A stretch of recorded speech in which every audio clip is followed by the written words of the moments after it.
Mas sem o Estado, quem iria investir em cultura? Este é a Visão Libertária, sua fonte de informações descentralizadas e distribuídas. Em todas as campanhas eleitorais, ouvimos os candidatos bradando que investirão em saúde, educação, infraestrutura, cultura, ciência e outros chavões de políticos. Sabemos que o Estado não faz nada bem, afinal, se tudo está bem, para que o Estado, né? Essa é a ideia que eles cultivam para justificar os nossos sacrifícios pelo bem coletivo. Aqui, contudo, vamos tratar de como ele prejudica a cultura de um povo. Rotineiramente, os governos enaltecem os seus investimentos em cultura. Isso pode acontecer tanto pelo direcionamento de impostos para produtores, como pelo abatimento da tributação sobre a empresa que queira fomentar projetos culturais.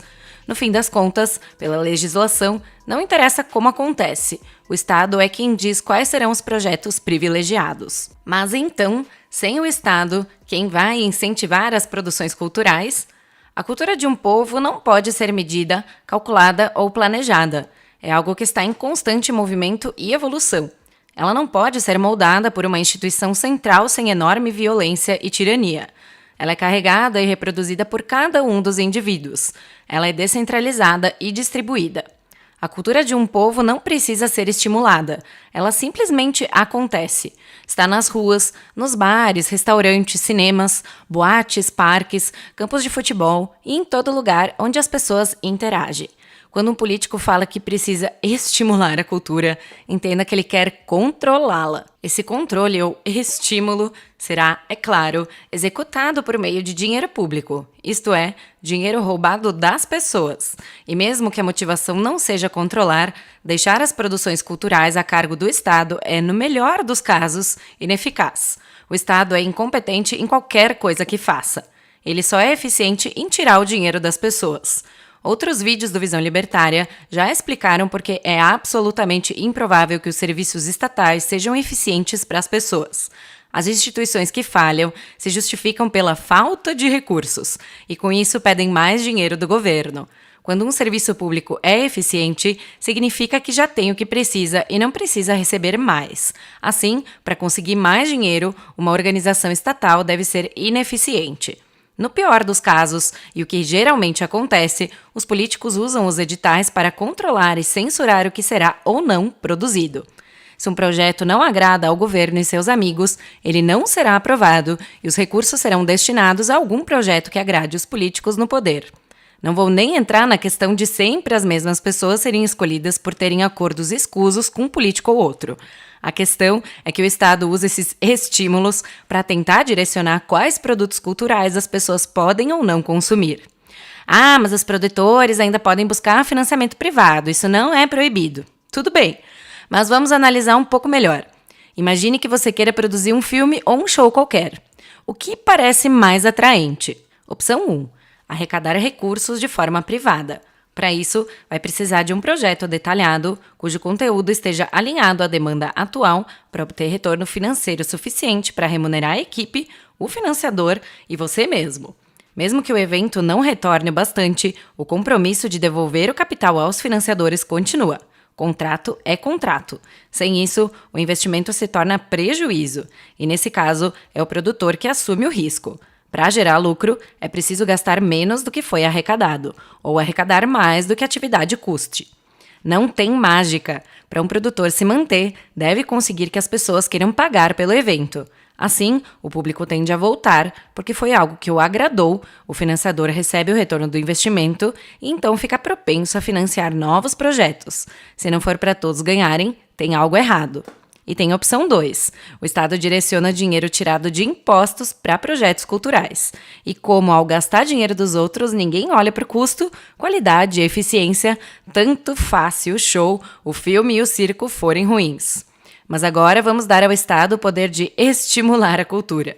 Para isso, a Secretaria de Cultura abre editais, que são uma espécie de licitação para projetos culturais. Vamos pegar como exemplo o PROAC, o Programa de Ação Cultural do Estado de São Paulo. A grosso modo, esse programa funciona da seguinte forma. A Secretaria da Cultura disponibiliza uma série de editais em diversas áreas: produção musical, teatral, audiovisual, impressa, literatura, circense, entre outros. Alguns desses editais são destinados a pautas específicas contra racismo, sexismo, pobrismo, etnismo e por aí vai. Tem também shows e eventos com gente famosa por ser celebridade e dos que são celebridades por serem famosos. Os candidatos devem submeter projetos que atendam às especificações de cada edital e serão avaliados por uma comissão de 5 pessoas escolhidas pelo secretário da Cultura. O sortudo, agraciado pelos 5 iluminados, ganha uma verba que pode chegar a R$500 mil. O total reservado pelo programa para todos os projetos pode chegar a R$200 milhões. Mas então, quem está pagando esses 200 milhões? O site do PROAC diz que esse é um investimento recorde com recursos próprios do governo de São Paulo. Mas não é o governador que está pagando, é você mesmo, morador do estado de São Paulo. Você, que não pagaria nem um centavo para ver essas produções, está financiando todas elas. Você, pagador de impostos, ou melhor, indivíduo que é diariamente extorquido pela máfia de São Paulo. Mas calma! Essa grana já saiu do seu bolso e agora o Programa de Apoio à Cultura pode usá-lo para pagar por qualquer projeto que a Comissão de Sumidades escolher. Apesar dessa absurda quantidade de dinheiro, é difícil conhecer alguém que realmente gostaria de pagar ou de comparecer a esses eventos. Mas isso não importa. Afinal, como já está tudo pago, os projetos não precisam ser bons o suficiente para atrair gente a ponto de dar lucro. O principal motivo contra esse programa nós já sabemos: imposto é roubo. Mas como tudo que o Estado toca fica pior, além de violar a ética libertária, o programa é ineficiente e funciona como mais uma forma de conformar a expressão cultural para capitalizar apoio eleitoral. Assim como tudo no Estado, os incentivos nesse programa são todos tortos. Os produtores não têm motivo para pensar em um projeto que atenda às pessoas. O programa incentiva a agradar a banca que irá julgar os projetos. Como a grana será garantida, não precisam se preocupar se o projeto teria público se fosse apresentado ao mercado. Não há exigência de que o evento gere lucro ou qualquer tipo de retorno financeiro. Afinal, é para fomentar a cultura, lembra? E quem usa a cultura como mercadoria não tem coração.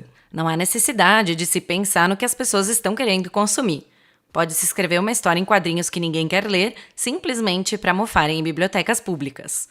O que importa é que se agrade a banca julgadora, que é sempre cheia de proselitistas. Os integrantes não precisam visar o lucro.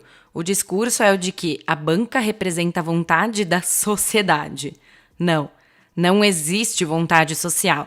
A comissão julgadora é escolhida pelo secretário de Estado da Cultura, um político, ou seja, só passam os projetos que agradarem ao establishment.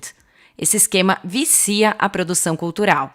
As consequências são visões criativas deturpadas para caber na forma estatal, produções sem demanda genuína e o Estado filtrando o conteúdo. Esse sistema não serve para nada, além de incentivar jovens artistas a alimentarem a propaganda estatal. Devem ser o produtor e o dono do evento que assumam os riscos da produção. Pela via estatal, ninguém assume risco e as consequências são para quem sustenta tudo isso. Quase ninguém quer assumir os riscos de não agradar o público e escolhem o caminho fácil, o caminho sem riscos. Alguns, para justificar a própria covardia, dizem que o público não sabe apreciar a boa arte e que é preciso educar o povo em culto. Que piada! O estímulo estatal tira de campo a melhor alternativa, o financiamento privado. E se um projeto desses geralmente não tem interesse de patrocinadores, é porque eles analisam o mercado e entendem que não há interesse suficiente para ele gerar lucro. Ah, mas isso é coisa de empresário capitalista malvado. É por isso que deve haver leis e direcionamento de verba pública para incentivá-los a ajudar artistas e produções culturais.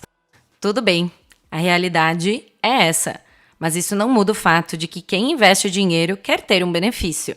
É por isso que a Lei Rouanet ainda funciona, porque ela faz reduzir o pagamento de impostos de empresas que participam da captação de verba de fomento cultural. Pagar menos imposto é bom, mas o ponto aqui é que o esquema dá dinheiro fácil a projetos escolhidos por quem não faz ideia do que o mercado quer.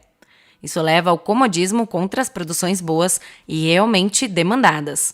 Nos Estados Unidos não tem Lei Rouanet. Lá, como o sistema de tributação pesa mais sobre a pessoa física e menos sobre empresas, as doações dependem muito de apelo público e cada projeto precisa ser bom para conseguir patrocínio. Apoio estatal só serve para políticos aumentarem a força eleitoral. Obviamente que não é só com o pretexto de incentivo à cultura. Para cada área tem uma conversa mole de mostrar serviço. Políticos querem ser reeleitos. Durante os 4 anos de mandato, é só embromação. Lei de fomento à cultura é só uma forma bonitinha para dizer eu roubei o seu dinheiro e, para agradar a minha turma, gastei com qualquer coisa que ninguém quer pagar. O melhor que pode acontecer é que o Estado tire suas garras da cultura, porque no final das contas, tudo isso só serve para que o governador encha a boca durante a próxima campanha eleitoral para dizer que investiu na cultura durante o seu mandato. O que é só uma forma bonitinha de dizer eu roubei o seu dinheiro e gastei no que ninguém quer comprar. A solução é simples: o livre mercado. No livre mercado, as pessoas pagam apenas por aquilo que querem comprar. Ninguém deve ser obrigado a financiar absolutamente nada que não queira. No livre mercado, o consumidor é soberano. Os produtores, em busca de lucro, ou simplesmente para não perder dinheiro, devem atender à demanda das pessoas e produzir aquilo que elas realmente querem ver. O livre mercado é o único mecanismo capaz de fazer apenas os melhores progredirem. Então, da próxima vez que você ouvir que não existem bons artistas no Brasil, saiba que a culpa é do Estado. Obrigada por sua audiência. Esse artigo foi sugerido e escrito por Capivara Rapaz, revisado por Stanley Calderelli e narrado por Salander. Se você gostou desse vídeo, clica no ícone de curtir abaixo e compartilhe o vídeo em sua rede social. Se você deseja ser notificado de outros vídeos, clique em se inscrever e depois no ícone de campainha. Até a próxima!